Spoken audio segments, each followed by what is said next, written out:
7. Okay, by my phone, the recording is on and it's 7 o'clock. So good evening, everyone. Welcome to the Benton City Council meeting. This is February 7th, 2023. I'm calling the meeting to order. And let's see, I think I will ask our newest council member to lead us in the Pledge of Allegiance. Allegiance to the flag of the United States of America and to the republic which it stands, one nation, under God, indivisible, with liberty and justice for all. Thank you, Diana. Okay. Roll call, please. Councilwoman Wadsworth. Here. Councilman Sindretta. Here. Councilman Reed. Here. Councilwoman Funk. Present. Councilwoman Alcazar. Here.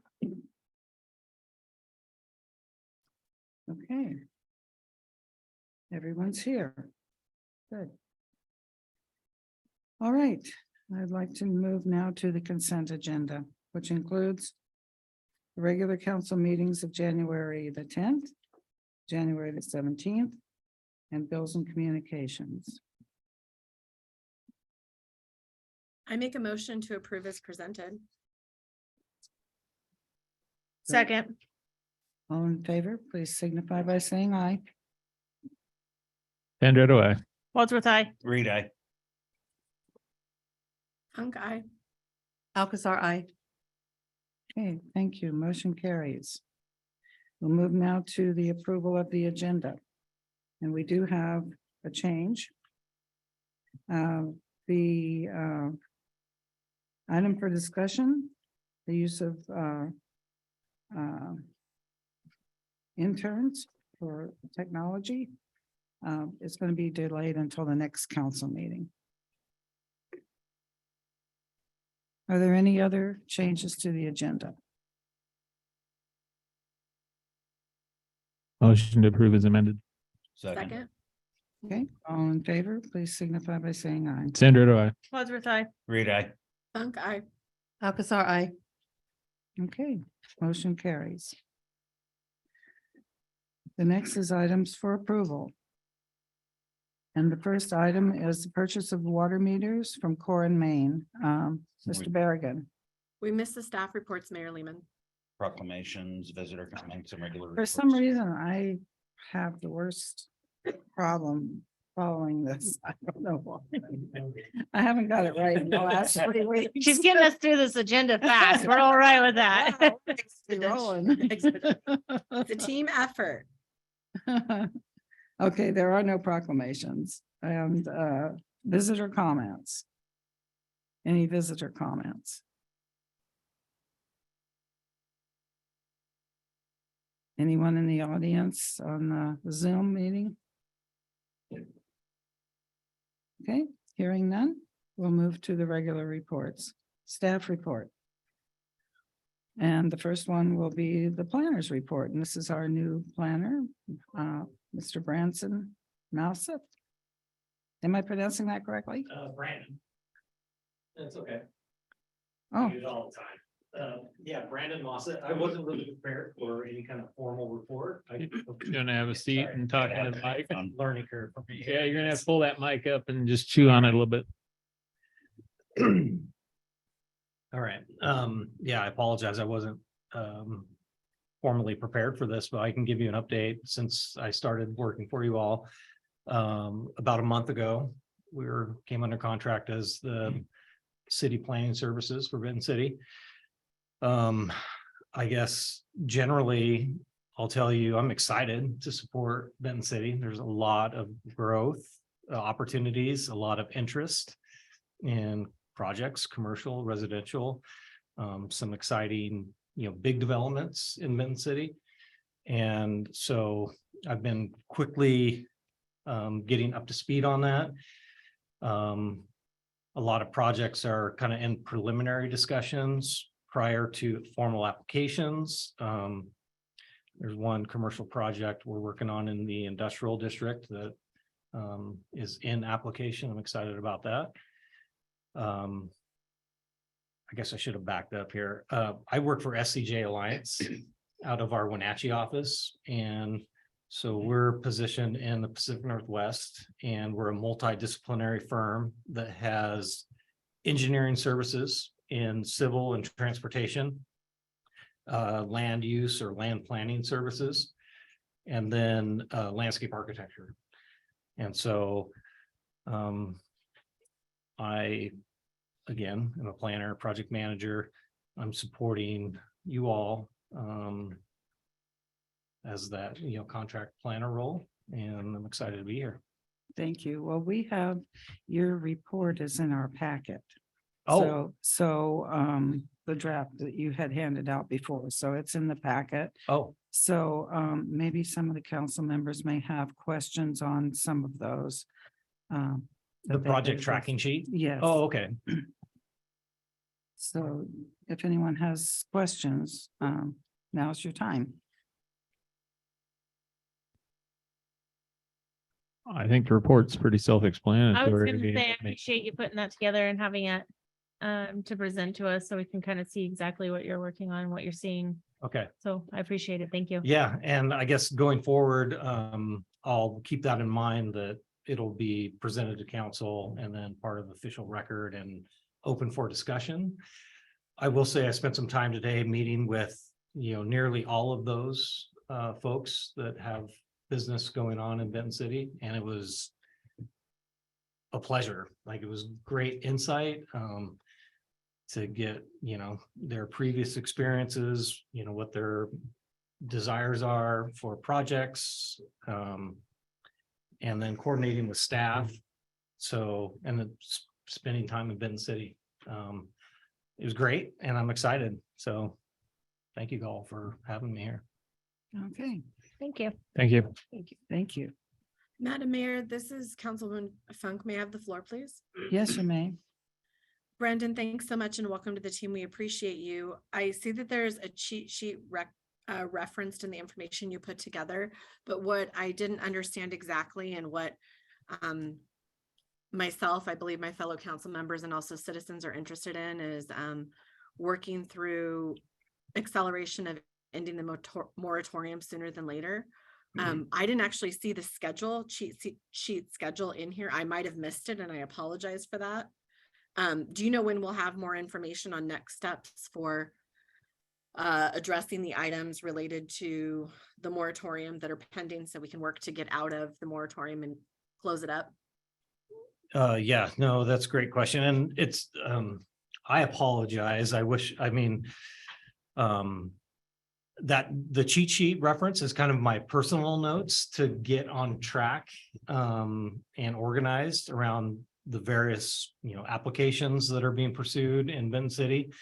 And then also some bigger project items. The moratorium obviously is a large consideration, opening up it or sunsetting it, I guess. But then also the sub area plan is a really big long range planning exercise. So on the moratorium, I do not have a detailed schedule that I would probably be comfortable speaking to right now. And only because a lot of those considerations that I understand the city would like to address in the moratorium will require like text amendments in your development standards, or possibly zoning map changes or future land use changes.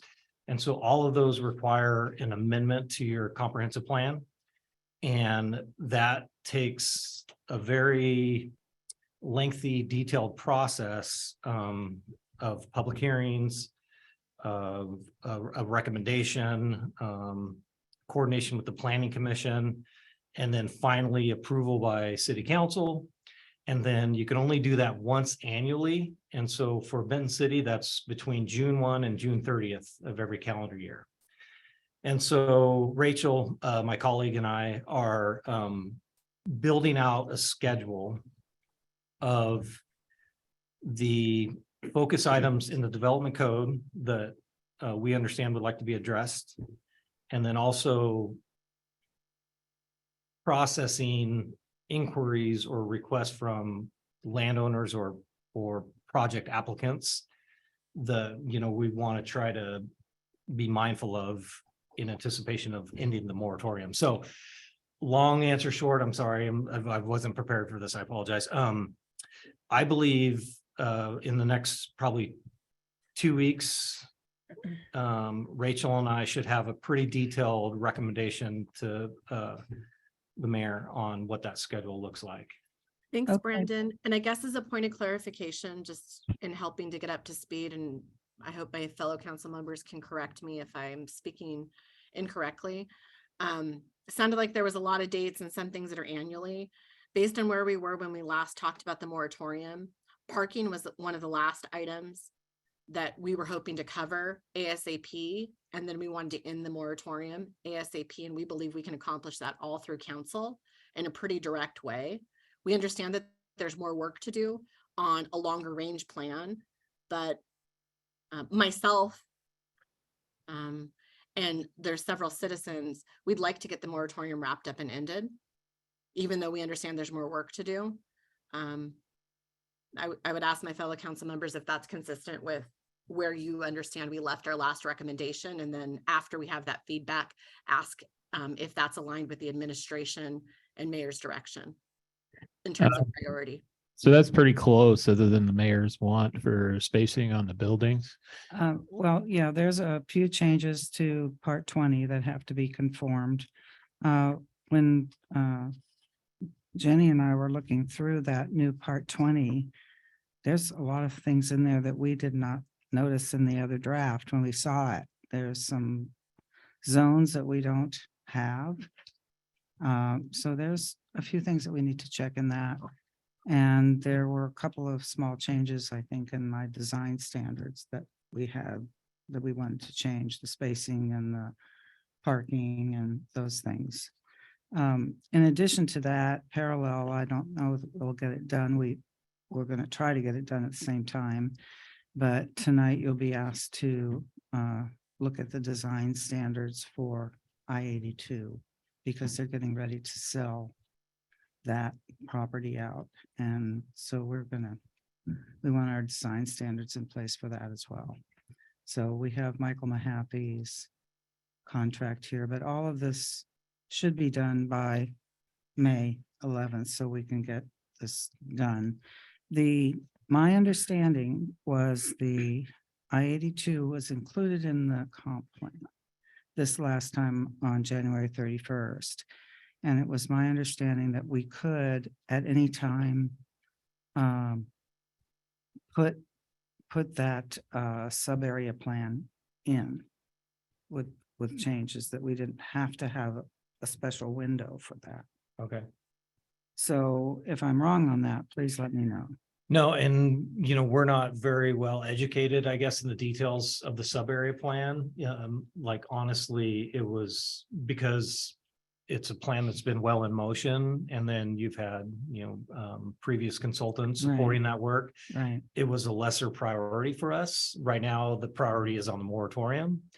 And I guess I will say, on several occasions, mayor and city staff have talked to us about, priorities in the development standards. So we are, tracking that and, putting the plan together to where we can, propose amendments and follow the required schedule to hit the sunset deadline of the moratorium. That's priority one. But then also, there's some projects that are in application that don't fall within the moratorium that we need to process too.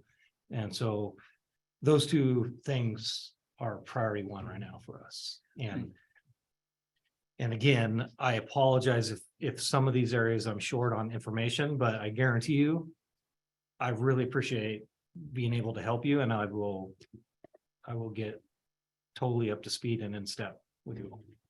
Brandon, this is Councilwoman Funk, and we're very appreciative of having SCJ's support and you guys working through the prioritization. We know there's a lot to do, and it's a really exciting time for Benton City with the growth. I just wanted to be mindful of the fact that SCJ's contract in total has only been budgeted and approved for $50,000 for the entire year. And my concern already is that the project list is really long. So I would encourage the administration, as you're working on tackling some of these things, if sooner than later, you're going to need to break some of them out to be task orders, because you're going to hit your $50,000, or perhaps have to be delaying some things until we have a planner on staff to keep that in mind so we can be fiscally responsible. I understand that. Makes sense. Yes. Thank you. Thank you. Okay, thank you. I guess now, Jenny with code enforcement. Jenny McCombs, City of Benton City Code Enforcement.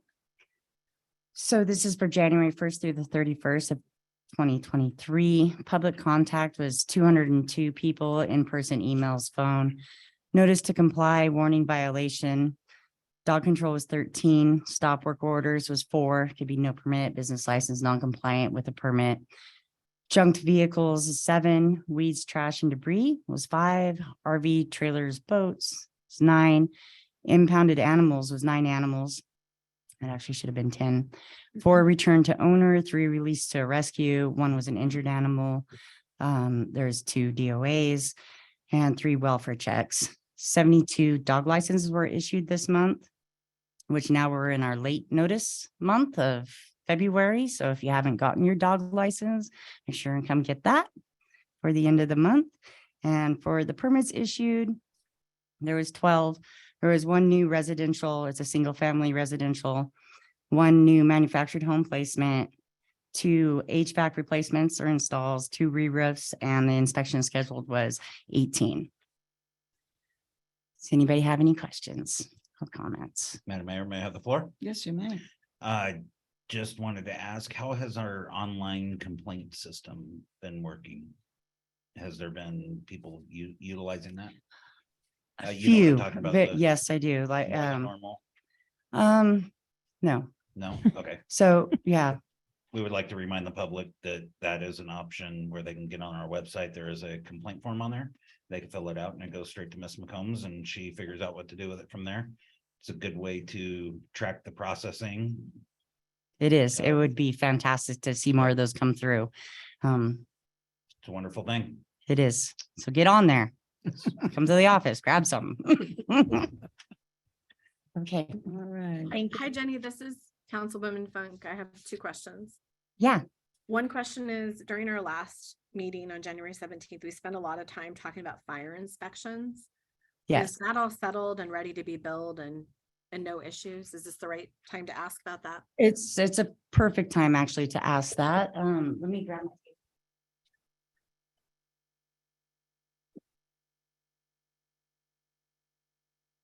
I thought this might come up, so I did look through all the agenda minutes from last year.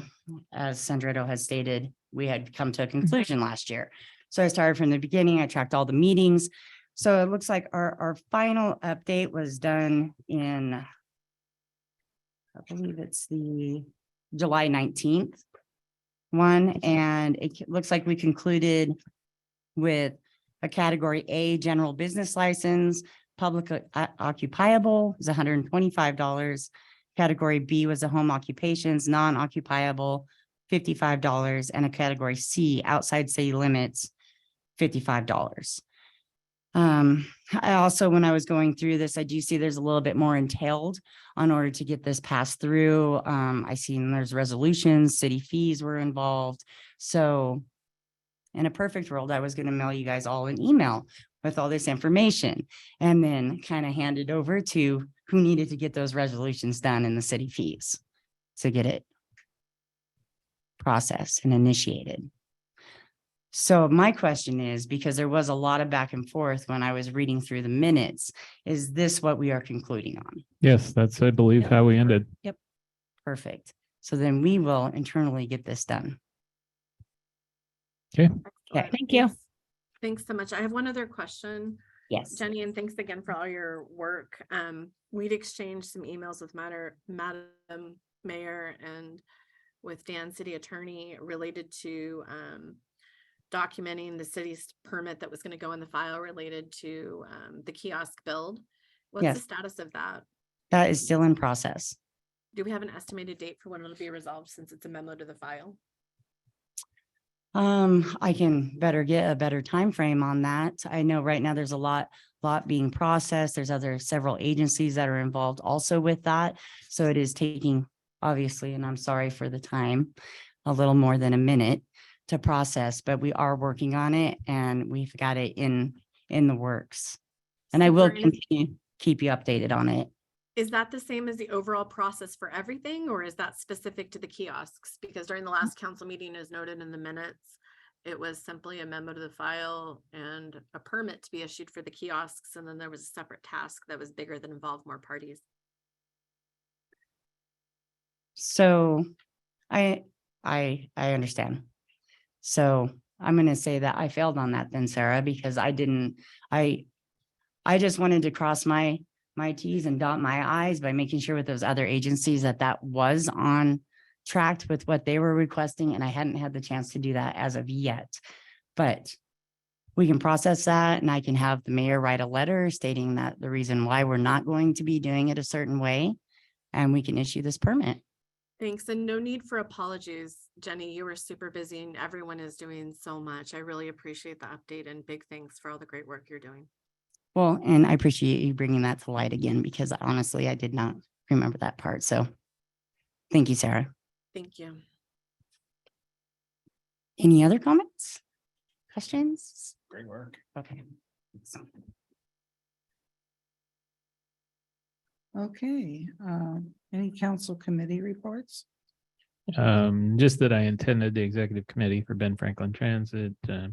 No major actions, other than some destruction of computer equipment for age and damage, but nothing else. I attended the Benton County Mosquito Control District meeting.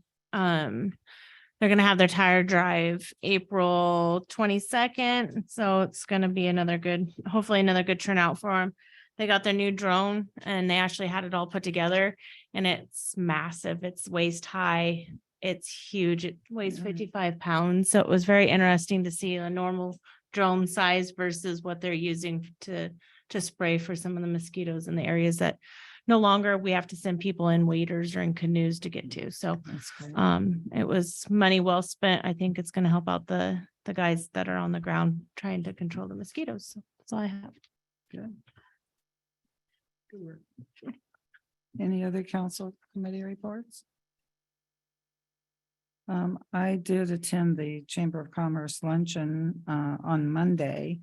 And there was Ashley, who is Representative Newhouse's assistant, was there. So spent some time chatting with her about the bridge, and she wanted us to send her, and I think I asked Sherry to relay back whatever we got from the congressional committee.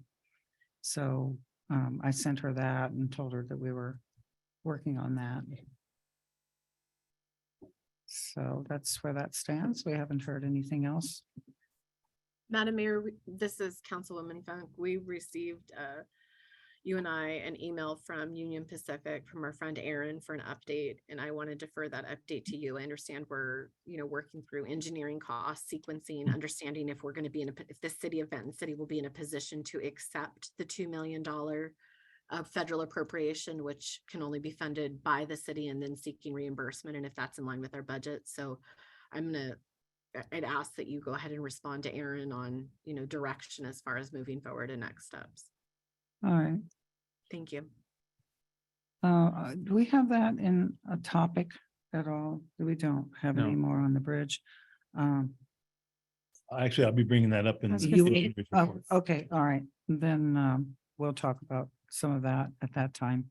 Okay. All right. And then engineers report. Mr. Rainey. Okay, I won't try to read through all this. Some of the highlights is the first one under projects in design and planning, job number 19-101, Dinah Dale Avenue. I think we finally have everything resolved with the surveyor. It should be going in anytime. I was told it would be last week, so hoping to get it done here in the next couple of weeks. One of the items on that that we're going to be working with SCJ on is the SEPA determination. From what I understand in the SEPA, that utility lines that are 8 inches or smaller are exempt, or no, 12 inches or smaller exempt from SEPA. But we want to run that by them just to make sure we don't get ourselves caught with anything, because this is, federal money, state money. So with that, we're going to work with them on that. The one thing that I'm kind of leery of every time we put out a SEPA, we always get a comment back that a cultural resource survey should be done. And those come to the tune of about $7,500. And it's just not here. Every engineer I've talked to in the Tri-Cities, anything they do, whether it's next to the river or 5-10 miles away, they get the same comment. And Was that a should or a will? it's Or it's shall. a strong Shall. should, yeah, Should. should, Okay. but if you don't, then sometimes they come back on you and so. Anyway, so, We've covered most of that area down there, maybe not up that close, but right. This would be between 7th and the shop yeah, essentially, so. yeah. And I did talk to, we've typically used Plateau, and they're out of not Spokane, Pullman.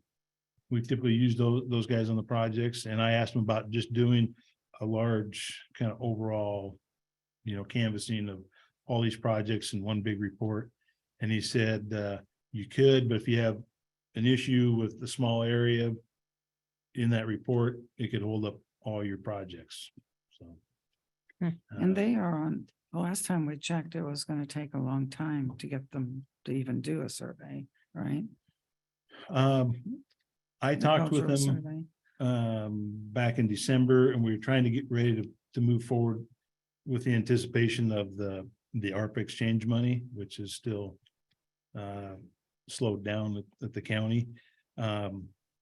So once we got that money, we wanted to be able to turn them loose if we needed to. So they were actually ready to jump out and do field work in January if everything moved forward.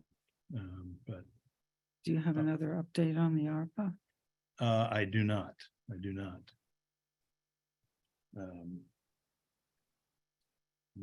So that, yeah, we're just waiting for the county on that, and from what I understand, it's kind of bogged down in legal, Mhm. so.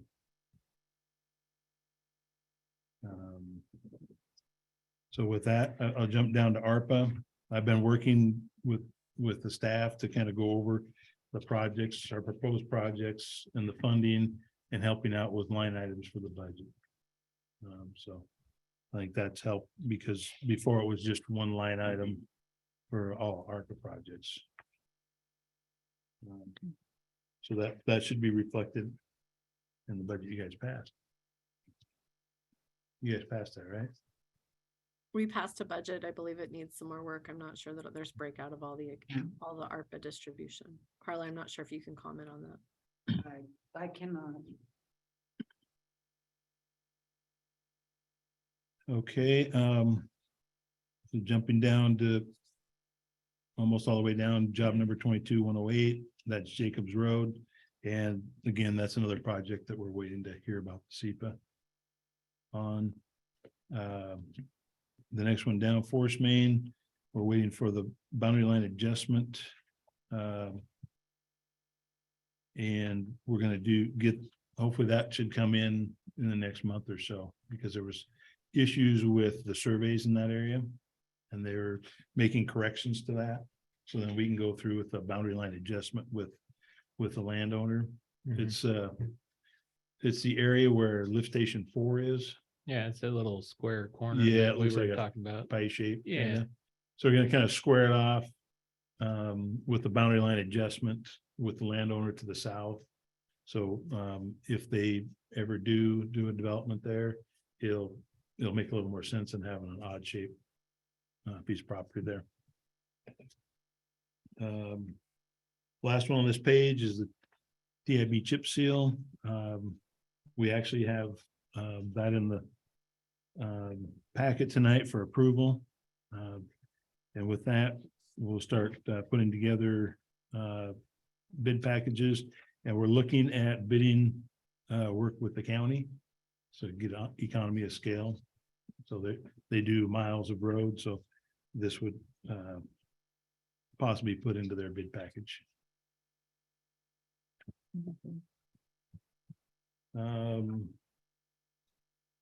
The last one I'll kind of hit, I guess, well, no, before the bridge, but the disc golf course, I know I guess I need to meet with Manny to revise it to a nine hole course and try to move most of the holes off of the riverbank and leave that open for more for pedestrian and hiking. That's my understanding. Yeah. Okay, and then last item I really want to hit is the railroad bridge, job number 23101. And I think Sarah alluded to having the email from Aaron. yeah, Bell. Aaron. And city staff is working through getting some of the stuff ready. They've asked for a few things ahead of time.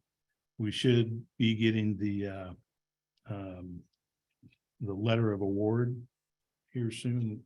They said within 30 days, and that was on January 24. So within the next 3-4 weeks, we should be getting a letter. And then one of the items that I know was brought up before was the inspection of the bridge. You can take one, pass that down, and then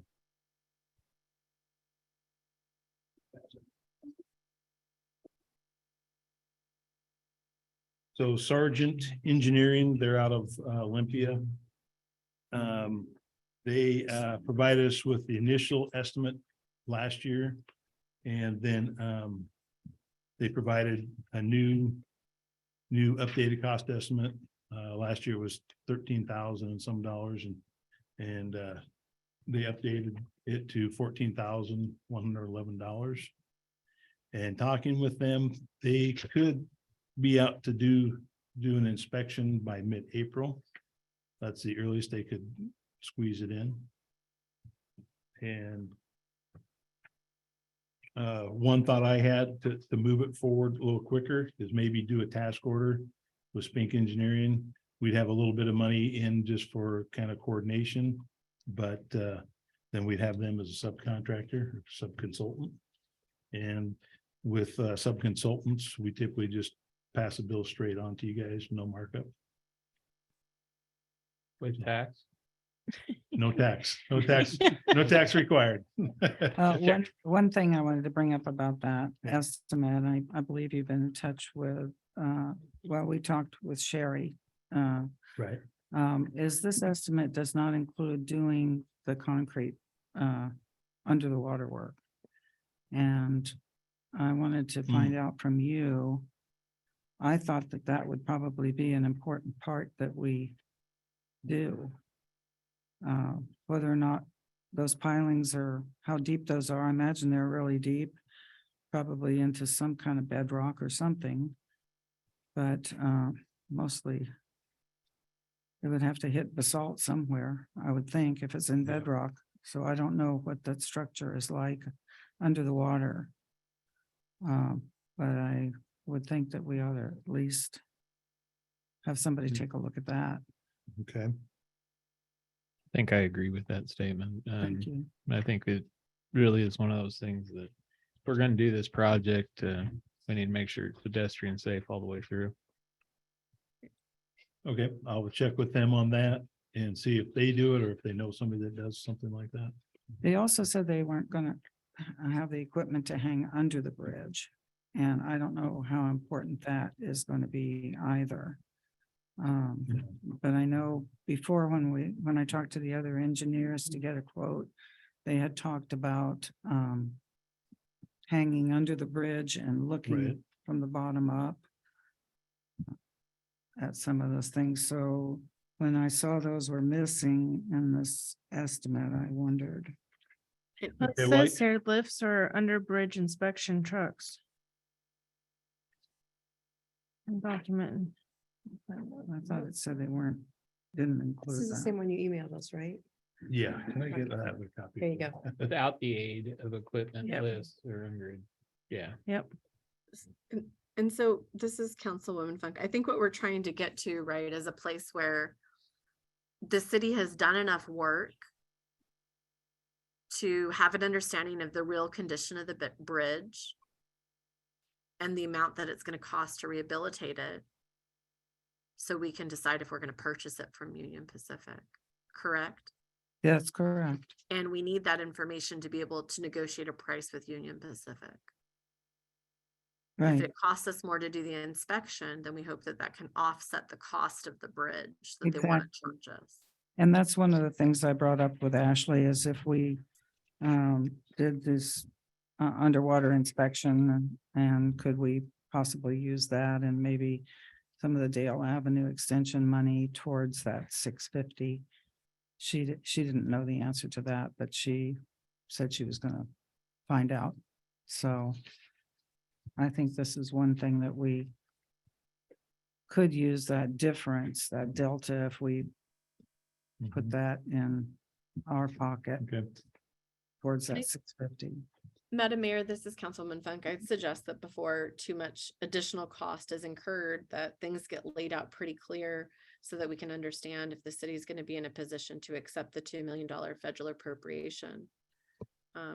Again, because that's based on reimbursement, not them just giving us a check that then we have money in the bank to spend against. I think that there's, along with what we're talking about now, there's some other considerations around the project and costs that need to be pinned down and tied to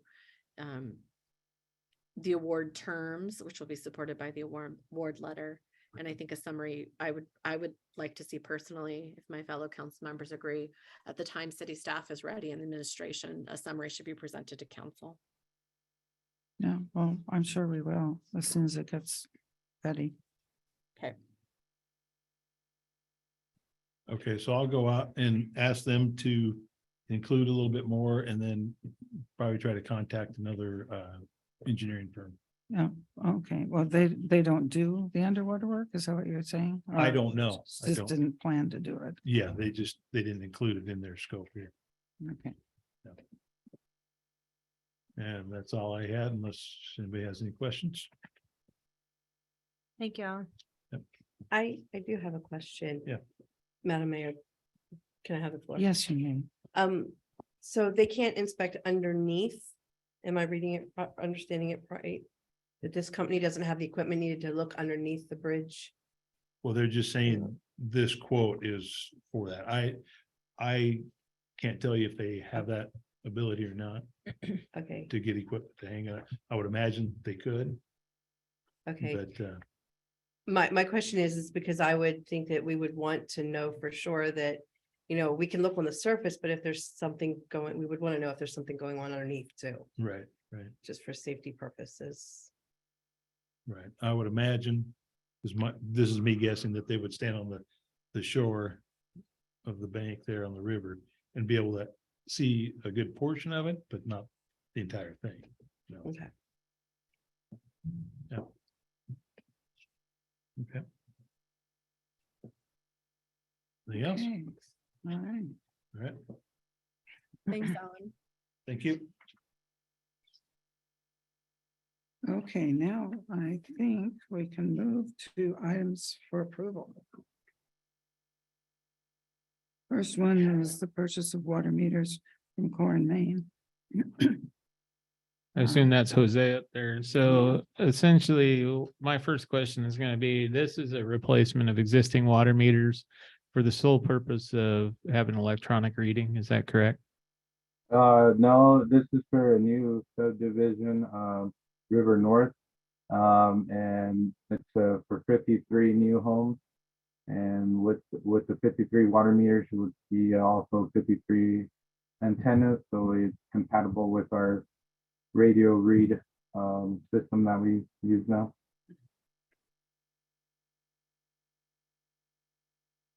Okay, If these are meters for a new development, that means the city gets to rebill for those, correct? So there's That an is- expense that's being requested, but there's revenue also. That is correct, and the reason why I bring this to you guys tonight is because our supplier for our water meters is their back order date on water meters right now is about June of this year. And so he currently only has, I believe, he said 11 or 14 meters in stock, and he does not plan to see anything come down till about June time. So if we order now, we get on the list for water meters. I'm just trying to get ahead of that subdivision coming in, and then not having the water meters to be able to install. And but you are correct, we will get revenue out of, you know, the new houses being put in.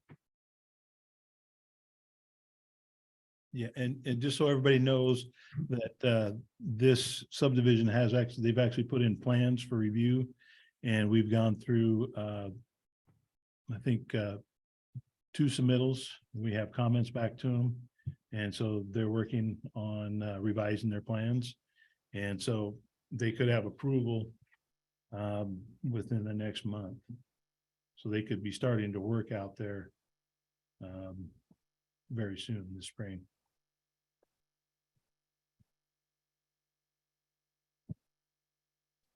Is there any other questions? Otherwise, I'll make a motion. call you.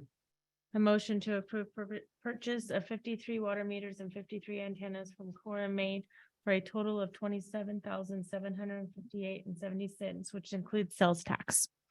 Second. Okay, all in favor, please signify by saying aye. Sandra, do I? Wadsworth, aye. Great eye. Okay. Alcazar, I. Okay, you. motion carries. All right, moving on to item 2, planning director, job description, and that will be Rachel Granrath. Rachel, I see there's an RJG up there. It must be you. There was. She's not there anymore? Want me to help with this one? Yeah, I think so. So one, like Brandon Mossett, SCJ Alliance, Wenatchee office, so. Yeah, what you have before you is a draft recommendation for a proposed job description. For a planning director position in-house. Rachel, really Rachel's been driving this. She's our principal planner out of our Spokane office. She's done some analysis on, through APA, American Planning Association, on essentially the market for, that level of position, from a various skill set to entry-level planner to a director level planner. And I think what you have before you is a recommendation on a director planning position, considering the areas of work that are occurring in Benton City. Again, from the moratorium and some potential amendments to text and zoning code. But then also some, big projects that are occurring. And then as well as a lot of interest in, development of projects commercially, residentially, and in the industrial area. With that, I'll just entertain questions and. Well, I think one of the things that I wanted to bring this to council about was the salary recommendation. And we have not budgeted that much money, I don't believe, for the position. So in talking with Rachel earlier, she felt that in order to get the caliber of person that we needed and make it competitive, that we would need to have a salary range somewhere around those levels, negotiable based on their credentials. Yeah, Rachel and I had a discussion about, after our introduction into the workload and the scope of work that we're supporting for you all. And again, back to kind of the scale of projects that are occurring, everything from residential development applications to sub-area plans and EIS, comments on EIS. And so the job market in the planning profession in Washington State is very demanding right now. With changes in Growth Management Act and a lot of pressures on cities, inflation, lots of growth occurring, especially in the residential area. It's really hard to find a qualified, skilled person in that higher range. And so for, to get candidates in that classification or qualification, it's, that salary range has got to be increased and So $150,000 is not enough money? no, I think that's on the high end, right? 130 It's We have 130, 100 100 to 130. for But direct. our whole package is 150K. So if you're telling me that somebody's worth more than $150,000, I'll call you on that. I don't think there's a planner in the state worth that much money. I thought our budget that we had was around 80 or 90,000. No, it's $125,000 just for salary. And then another $25,000 for benefits. We have, That's what this. that's is, what, yes. no, well, that's what we have approved. Okay, I didn't realize we had that much. Last time I remembered we talked about it, it was. That's less why I than don't that. understand why we're talking about needing to Okay. raise it. Okay, well, then that's my mistake, but I thought that was what the budget was less. Excuse me, may I interject something, please? Yes. If you look at the yellow sheet, it's got where the money's coming from for those two, for the budget, for the salary and the benefits. So It's on that- the yellow sheet. And the budget 125 is 125 plus 12. And I just want to say, while everyone's looking at the yellow sheet, thanks Carla for working with your team to get those items and commentary added. I think it's a really helpful, it lends itself to better discussion. Then we're right in the ballpark then. That's my misunderstanding. I apologize for getting a little vocal, but 150K is more than adequate to cover any kind of cost for a planner. That's just outrageous. Oh, that's what they're going for nowadays. No, I mean, it's outrageous that the conversation was to raise it. Oh, well, When you come at me and you say you want to raise it, well, I'm flabbergasted. No, if it was in there that much, then we don't have to raise it. Madam Mayor, may I have the floor? Yes, you may. One of the questions I have, we originally stated that we were hiring a city planner. Now the title's changing to planning director. And I'm looking in the sample motion that says hiring a planner for the city of Benton City. Okay. My question is if we are going from a planner to a planning director, what kind of supervisory role is this employee gonna have? Because a director directs somebody versus Well, being they the would, position. I don't know at Am I this making point, sense? but I imagine eventually we may have to have more. But no, I think that was Rachel's recommendation that it be a director level in order to get someone. So, again, apologize. Sorry, I should have asked actually you the question because you know the titles that they carry. Is my Yeah. question making sense? Yeah. Okay. Okay. And so apologize. You got upset about the reference to salary. What I was going off was a range based off of the survey results that we looked at for a statewide for a planner position, entry level planner position, educated with a degree, pursuing a license in planning versus a planning director. And so I didn't know what was in your guys' packet. So I'm looking at that range from 70 to like 130 is the number that is in my head. So I wasn't implying to raise whatever was appropriated for that position. Two, like, honestly, I've only been in this position for 30 days. And I'm as quickly as possible, trying to catch up with how many, things are occurring in Benton City. And it can be as simple as a residential application, industrial application, to the sub-area plans, or like I said, paying attention to a project that's going through an EIS. I mean, those are the sub-area planning and the EIS are significant projects that take a lot of knowledge and experience to process over a very long time frame. And then there's the moratorium, which, the better that moratorium is prepared to open up, the more successful the community is going to be. And so those types of activities are absolutely experienced planner level support. Whereas processing the application is more about supporting that applicant and making sure, you're following the administrative code, meeting those requirements. And so it's tough. I get it, where you guys are in a position where you kind of need both of those roles. And I think from my short experience, it seems Benton City would be better suited to get that experienced planner director level, where they can cover everything from major projects to administrative support. And then if you needed to rely on some basic planning administrative things like supporting applications, you could do that either through consultant services, or you could staff up at a lower rate.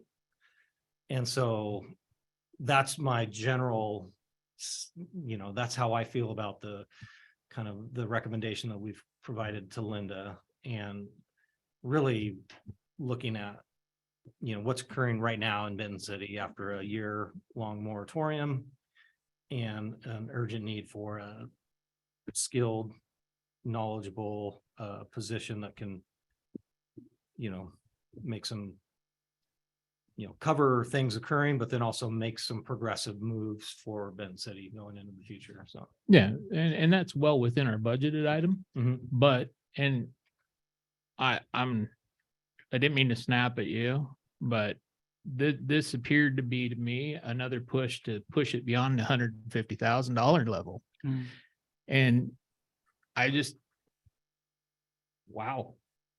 That when you came out and started talking about ranges and it isn't enough, I just, Well, and I'll apologize for, I feel a little unprepared tonight. Sure. I'm sorry about that. I again, I I think these hate are- to welcome you that way, but And I love the passion, and I want to get behind you all. And I think at the very least, you can recognize, like, this is great exposure and food for thought for me to be better prepared and, meaningful in my conversation, and provide you all, some guidance. So I'll do Well, that going forward. I got a few triggers, and one of them's large amounts of cash going to one person. So, That's great. That's what you're here for, right? Protect the city. all right.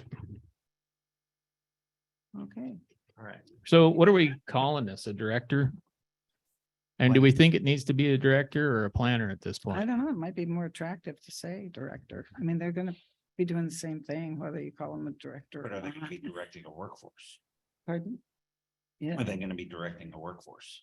At this Well, I time, think- probably not. That's, yeah. but May I have the now, floor? now I'm saying what he's saying, the scope of practice may require more people to come in than he would be directing, or he or she. Yeah. Eventually, that makes that sense when you- eventually that would be the goal, but as of right now, I mean, I don't know that that's the case. And Ms. Alcazar asked for the floor. I got curious when I saw the numbers, and so I did a little research. And according to salary.com, they did average in Washington State, it's 123,000 yearly average. The US average is 131,978, so almost 132. But the difference between a planner and a director is 69,000 to 85,000 for a planner, as opposed to those director numbers. That's a huge Range, yeah. range. But sorry, your name again? Brandon's point. We do have a very complicated system of projects that we're trying to kind of shuffle in a bunch of different directions to function. I guess one of the hopes that the planner would bring to the table is a prioritization and a focused goal, as well as a long-term plan for the city. Fairly, let me try to compose my thought here. Currently, we have been using consulting services that range into the $140,000 to $160,000 a year range. And that's what we're trying to avoid, is that large point expenditure. But we do see the need that we need some focused planning. I think we can all agree to that, correct? And that's why we're going down this road. I don't see that the range is unreasonable if we're going for an experienced planner. I don't know that I want to hang that title of director on them. Not that it means much, titles are titles, but I think Mr. Reed's right in the statement that when you start talking that somebody's a director, they're overseeing a department. Not that that's not a long-term goal here, because our planning services, or excuse me, our inspection services, $130,000. When was it, last year or the year before? No, they're way up there. Yeah. So an inspector could bring on staff could bring that cost down as well. And that's kind of what the long-term goal is. But we really need to get a functional person in place so that we can see what the full need is. Because if a planning director were to come in, they may want to change up the permitting process and streamline that system, which might take staff's workload down, whatever that case is. But I think it's somebody that needs to be in a long-term position who wants to better this city. So I yield my rest of my time. I'll just make two comments.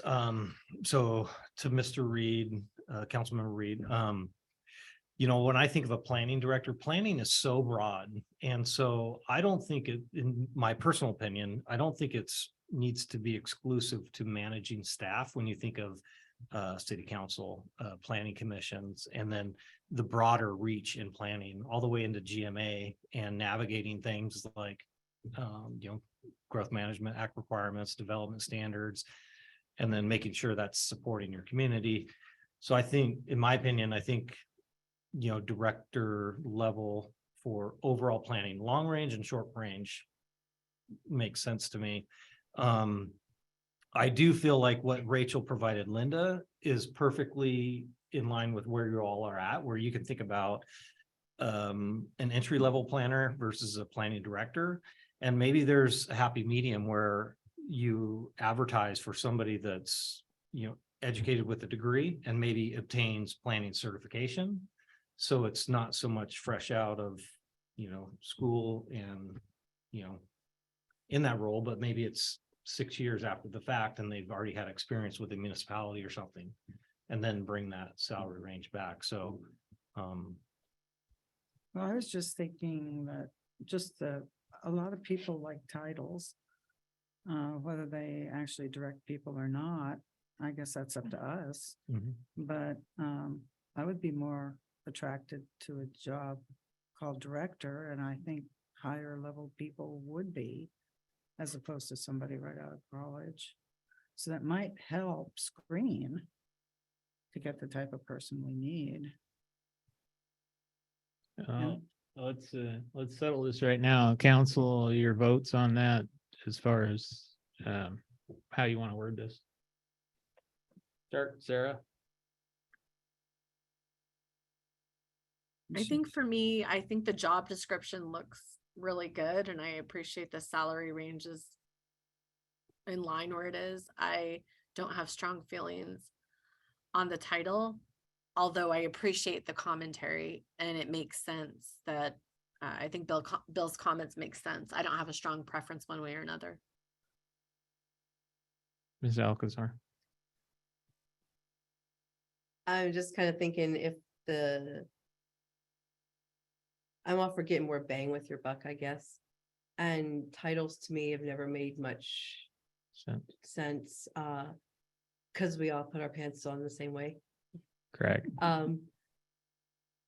And to say director when, like Councilman Reed pointed out, that would give you the implication that there is gonna be people directing, but you're not gonna really be, that adding that supervisory position in, that does warrant a bump in pay, because there's a whole lot of responsibility that comes when you supervise people. Mhm. Whereas if that's not really their job, then planner would be more, to me, effective. Okay. Made sense to me when he explained it. So you're on board with director? Yeah, Yeah, I'm fine with it. I think actually I can probably agree with that. I was gonna say, I was definitely leaning more towards director. I think it levels out the planner versus director. Somebody that's usually a little bit more experienced would have that more title of a director versus just a planner. So I'm with the word. Well, and I was not actually contemplating one of the things he brought up, which is the supervision of the planning commission. And that's actually going to be a fairly extensive piece. So since we've got a We need to change the verbiage in the motion. yeah, I think I'll do that. Motion to approve hiring a planning director for the city of Benton City for a salary range as described in the job description of 100,000 to 130,000. I'll second. Okay, all in favor, please signify by saying aye. Sandra, do I? Wadsworth, I. Reed, aye. Funk eye. Alcazar, I. Okay, motion carries. Thank you. Okay, our next item for approval is the TIB seal coat, chip seal agreement and certification. Mr. Rainey. Yeah, before you is the agreement with TIB for the chip seal. I don't have it in front of me. I think it's $401,000. Yep.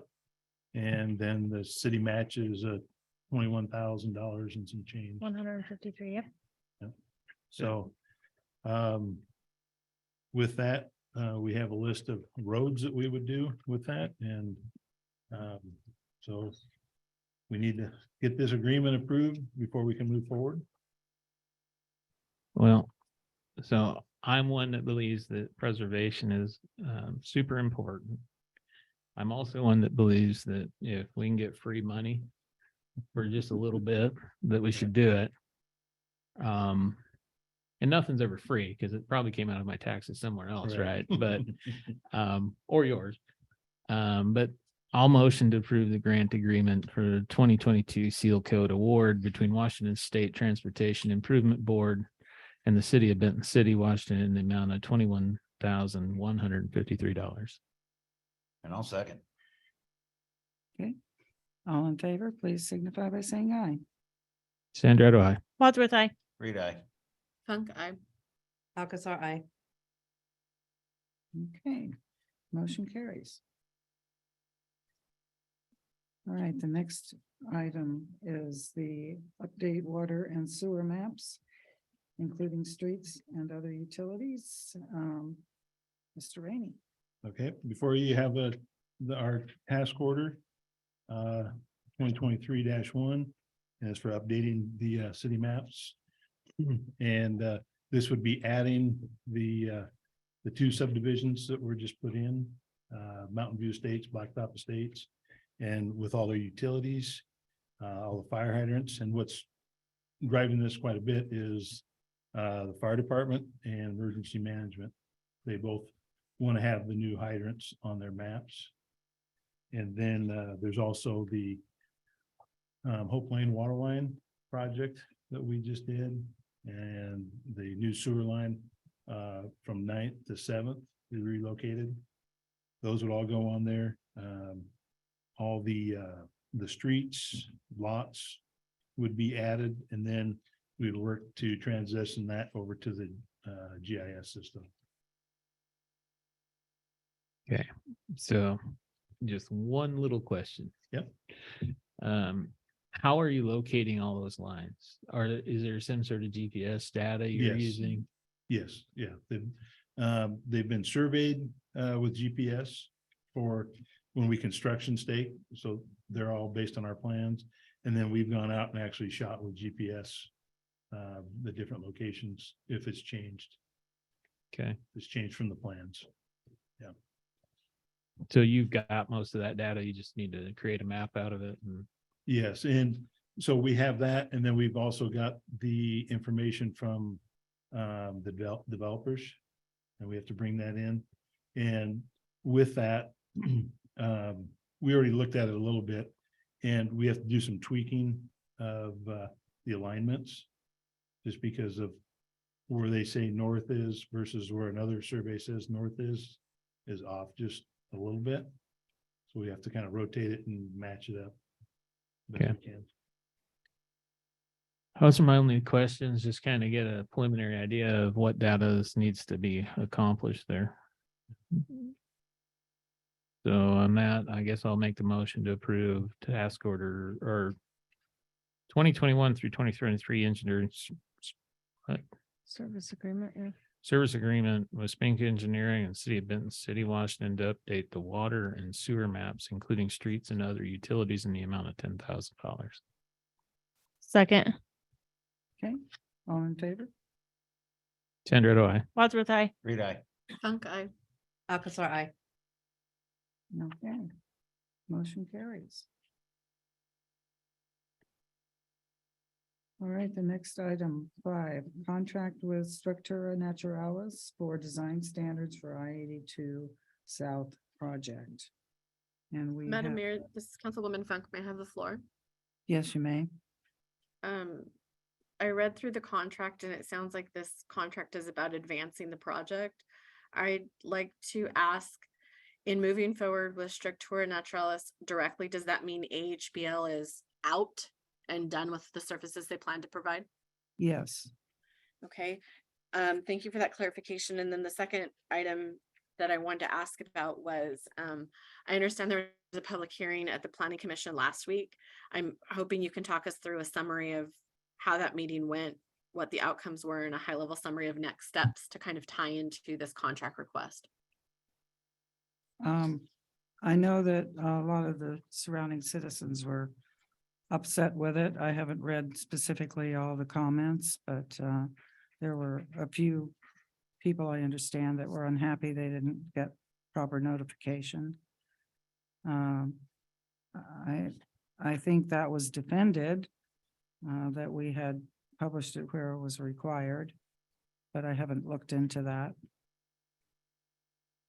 But I think that we don't want to delay this, and this could possibly fit in with the moratorium. I'd like to get it all done in one piece. And I think he said 4 to 6 weeks it would take him to do this. This is Michael Mahaffey.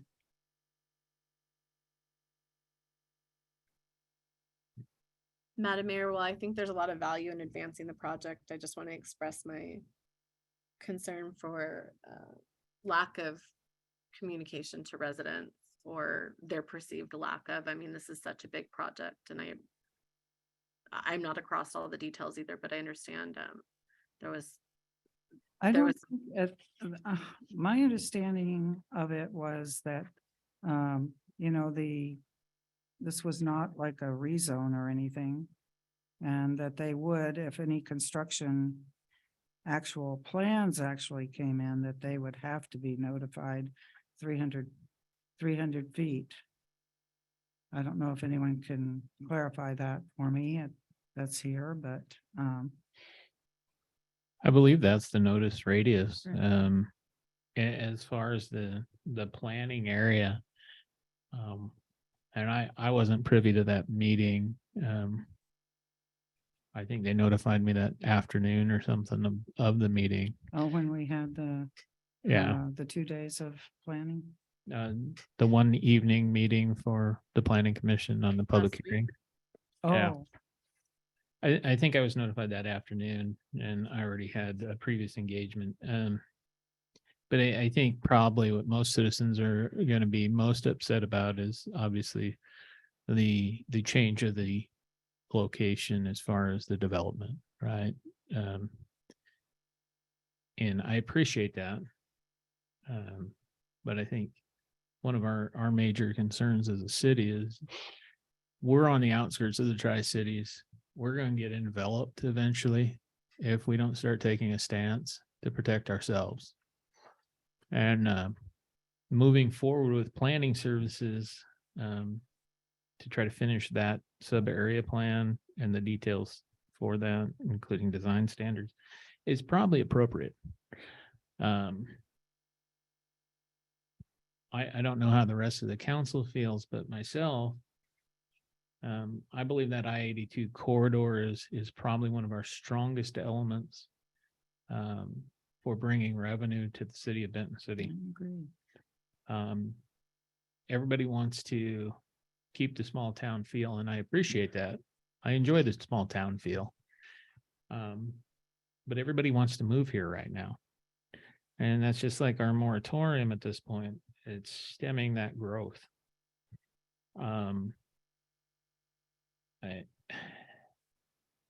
It's a tough call, but the fact is that Benton City is a desirable location to live. I think, though, Councilwoman Funk would agree with me that planning seems to be our failure. We really have to look at the long-term goals of what we want Benton City to be. And eventually, I agree with Madam Mayor that eventually the downtown needs to establish itself as a venue. And we need to create a commerce alley coupled with some residential on the freeway. Those are my 2 cents on this matter. I'm in agreement with Councilman Sandretto. I just have concerns about how, not the quality of work, but how some of the communications have gone out, because I think this is such a fabulous opportunity. And Well, usually all those communications were handled by HBL. They would direct us what to do, and we've done the regular notices that we knew to do. Right. And I appreciate that. I think, though, to speak to Councilwoman Funk's statement is with such a large thought process, a large developmental idea, the ruffling of feathers in the community is going to happen. And for that, I think the city being proactive needs to take that stance and, I don't know, put it in a big billboard at the street, whatever we got to do to let people know that that's going to happen. I second that, absolutely. And I think that's my main concern. With that, I make a motion to approve the contract for Stratus Naturalis for design standards for I-82 in the amount of $20,000 and not to exceed that. Second. Okay. All in favor, please signify by saying aye. Sandra, aye. Wadsworth, aye. Reed, aye. Funk, aye. Alcazar, aye. Okay, thank you. Motion carries.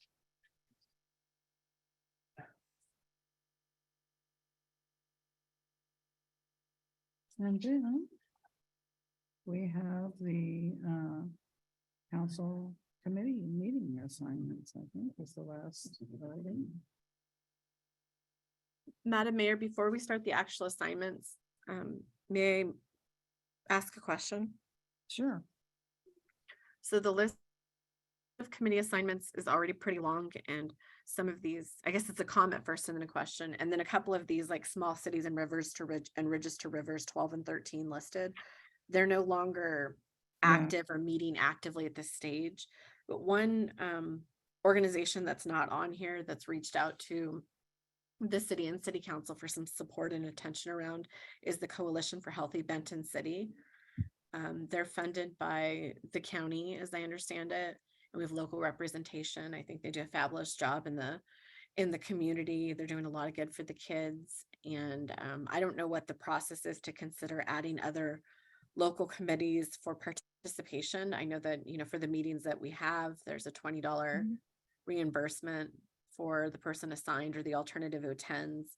The Coalition for Healthy Benton City meets via Zoom the first Thursday of the month from 9 to 10. And I just wanted to inquire as to if it could be, what's the process to consider adding another committee if someone was willing to pick up being a liaison. We can add it as council. If you want to add that. I'm wondering though, the continuum of care, has that gone away? It seems like you are on that committee. I was thinking that was the same as the coalition, but it isn't, huh? It isn't the same. And number 15, the Continuum of Care Task Force, I've made numerous attempts to reach out to them and they've not responded. If we're meeting, I think another one, number 9, TriDeck, where I'm assigned there actually is no representation needed or participation historically by Benton City. When Carl Dye went back and looked at his notes, so it's on the list and there's not even something that's informed about. So, you know, I'm not sure how long this list has existed, but as it stands today for TriDeck, it doesn't sound like there's a home for Benton City. And for the Continuum of Care Task Force, I haven't been able to make contact with anybody to find out more about their meetings. Okay, I was kind of thinking that the TriDeck was an important thing. I know that they had going there a wine group that I used to go to, and I can't remember what it was called, but I thought it was important. It was for wine tourism. And I thought And- that was important, but that may be something that we consider asking the chamber. Well, I think Councilwoman Latu was also going to TriTech fairly religiously and making inroads as far as conversation and trying to figure out what's happening or regionally. Yeah, I think Um, it's important. I really do. So if that's the desire and the direction, I just needed the background because we had a lot of, I guess, like, that's just a little bit different. We haven't been asked to the table, but that doesn't mean participation's not important.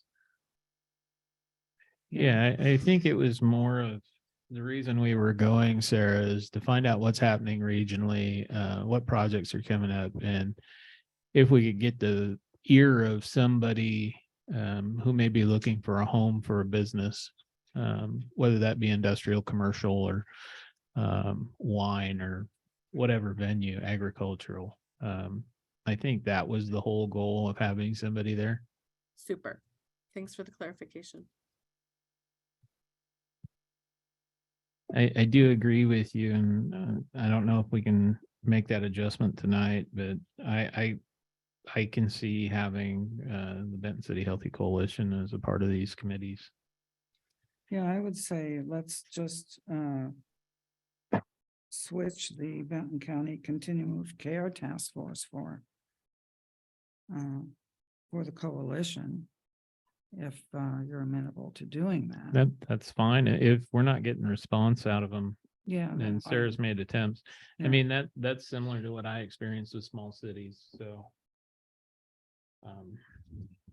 Yeah, I mean, we get an invitation periodically.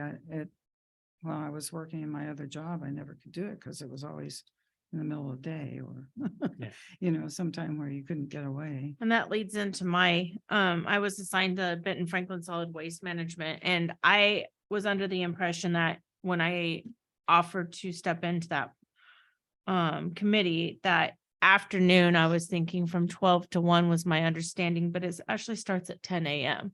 And when working during the day, it's just unrealistic for me to break away from 10 to about 12 on a Wednesday afternoon. So I don't know if anybody is able to have some free time on a second Wednesday of each month at 10 a.m. If they are, I would be more than happy to let them know and start having your email chain sent to you, their email chain sent to you. So It's a tricky spot. We all work. I guess I'll grab a hold of this one. So Sarah, you brought up the Healthy Coalition. Are you available to sit on that committee? If I can give up something else, because it meets during the day on the first Thursday from 9 AM to 10 AM. So if someone was able to take up Coyote irrigation as an example to relieve me of something else, then I'd be happy to pick that one up. Right now, my plate is kind of full though. Okay. Is there anybody else that would want that? I could take the Coyote irrigation. on Okay. 2 nights. So we swap out Ms. Alcazar for county irrigation. What about solid waste?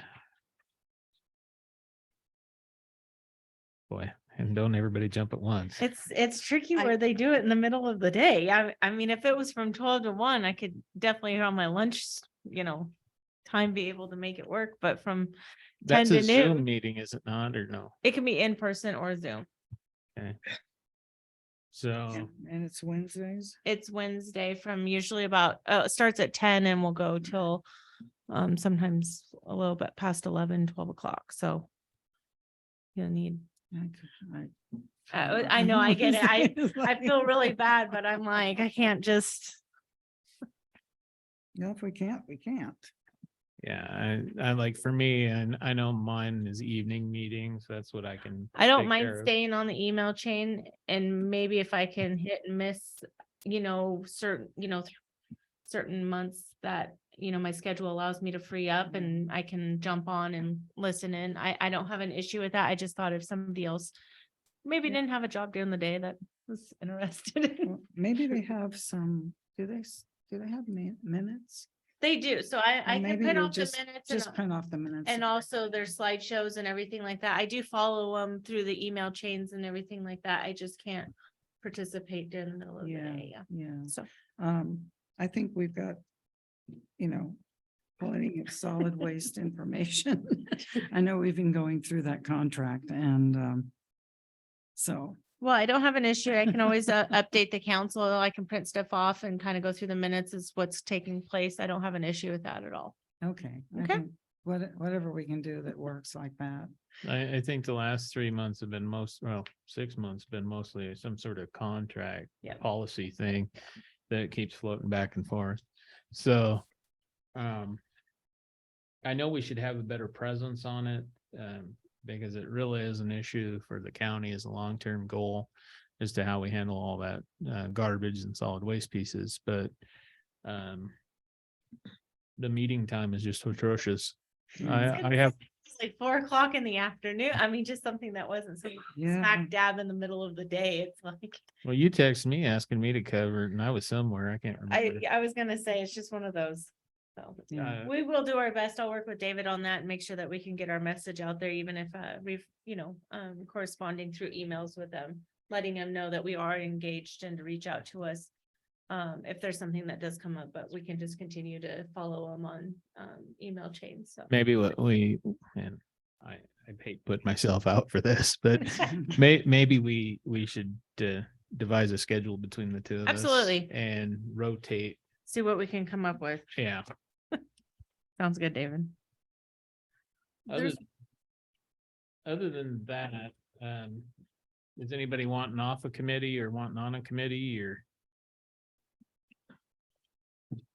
No, I can say I enjoy the mosquito control. I like participating in that one, so.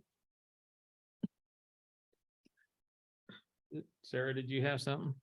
Yeah, I wanted to comment just on, so first of all, being new to city council, it's been really helpful to participate in the committee assignments.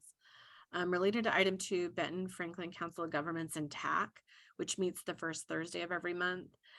As we've kind of gone through this process, and it looks like Alan is online, but maybe not still sitting there. I think Alan is actually the best delegate assigned to this because he's already across all the meetings and he's going to them. I'm happy to be the delegate, but I think generally speaking, it's kind of a duplication is what we found, and the meetings are pretty technical. That being said, they're a lot of fun, but I don't know that there's a value add in having extra council participation all the time. Correct. And Sarah, this is Alan. Yeah, I attended the last meeting and I did get some questions on why there was a council member involved with the TAC. Okay, okay. Before there used to be, what they call it, the PAC. Yeah. It was for mayors and council members to attend. No, a meeting. mayors have always been on the executive committee, Oh, okay. and there was always a delegate from the councils on the The PAC. political And Yeah. the policy action. policy. The design behind this was that there was a stepped process Right. originally. Today, it goes from the planning piece directly to the executive control. Correct, yeah. The policy committee was essentially that veto, Right. if you will, whether or not something was going to go up. Yeah, you don't mind still being an alternate in case Alan can't make it, do you? No, of course not. And then that'll pull me off there as an alternate. And is everybody agreeable to that? Yeah. Mhm.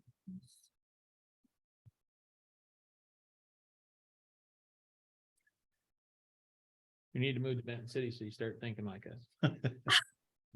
Um, Other than that, there's no other problems with this, is there?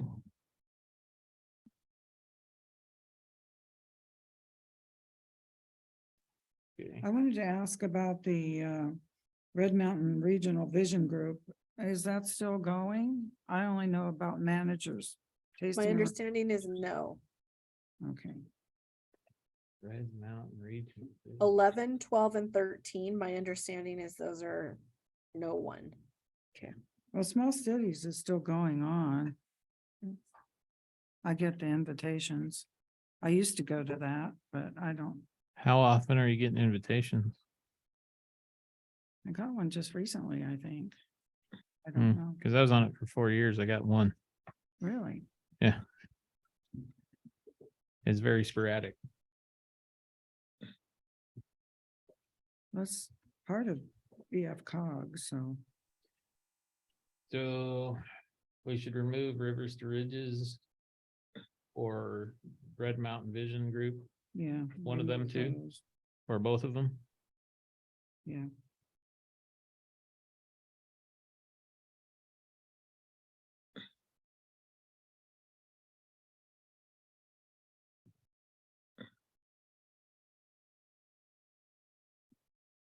And the continuum of care Is task force, changed. we're to- exchanging that for coalition. Councilwoman Alcazar, are there any other committees as you review this list that you'd be interested in participating in and that fit your schedule? Yeah, that's the trick. This, Yeah, right. Yeah. We'll just know if you want to for any of them, we're welcome to share. it's with the schedule, most of them meet during the daytime and that's not conducive for keeping a roof over my head. It's tricky to have more than one of those. Yeah. Yeah. Well, and I want to reiterate to all the council members, just because I sit on the committee and I'm the delegate, it does not mean that you're precluded from participating or showing up and being in the audience just to understand what's happening out there. Hope I see it every Good Roads. Yeah. Some of the information you'll receive at least the two boards I sit on are highly informational to the region. And the impacts going on from all the way from Walla Walla to the Benton County. So I just want to put that out there. You may not be able to put in for committee compensation, but at least you can see what's happening in case you in November have to take over one of those committees. If you're not an alternate. I just want to make the committee aware, the council aware that I do have a head lead in with the Benton City Healthy Council Coalition rather. I am on the Faith Council that meets on Fridays at lunchtime, which I don't get to go to except for only during the summer. But I do get information from the Faith Council. And so I'm aware of what's going on with the Benton City Health Coalition also. through that Speaking aspect. of that, Sarah, do you need an alternate for that in case you can't make it? Probably. That would be great. Anybody want to step up to that? Nope. All right. Put me down for it.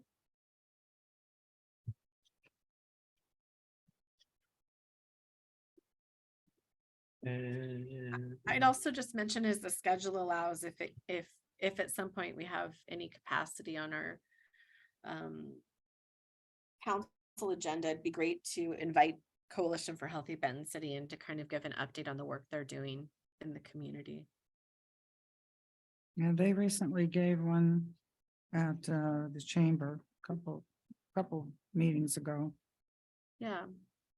That would be good. is that good?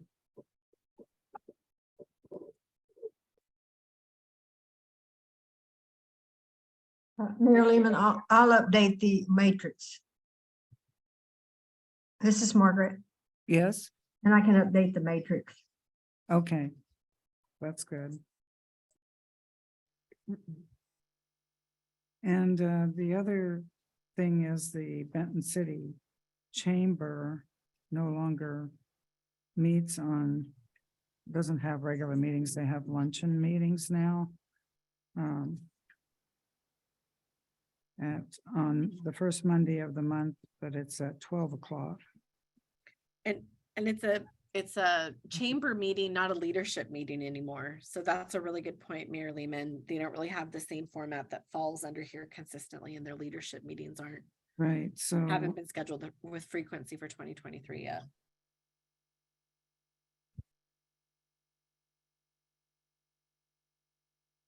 And I'm unable to attend the luncheons based on other commitments that I have, although I do get updates of how those yeah, meetings go. David was there. David. Yeah, yeah. David. Okay. All right, are we finished with that? Yeah, I think now it's executive session time. Yeah. So would you like to do 5 minutes? I think we were going to move to the executive session, which I think we had decided 20 minutes to start. We do have three different topics. Okay, so we're gonna take, say, a 5-minute break. Yeah, And then, 20 minutes. well, let's just go 8:40 and add 20 to that. So we'll be back at 9 o'clock in council unless we need to extend. Okay. All right, so the regular council meeting is going into executive session. So we're closing the public part. And we're to. I was wondering, that wasn't written on the side, so I wasn't sure which one was which. So, Well, so, if you look at the agenda, the small I, there are two of them and they're pending or potential litigation. potential And then, litigation. the small c is property where value is an issue. Okay. Okay. All right. And then we already announced the 20 minutes when we get that.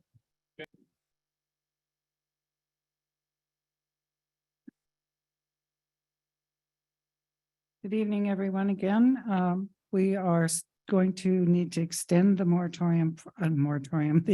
the executive session for another 15 minutes. So that's till 9:15 in case there's any action after. Thank you.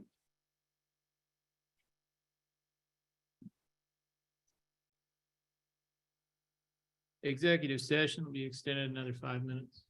Everybody outside.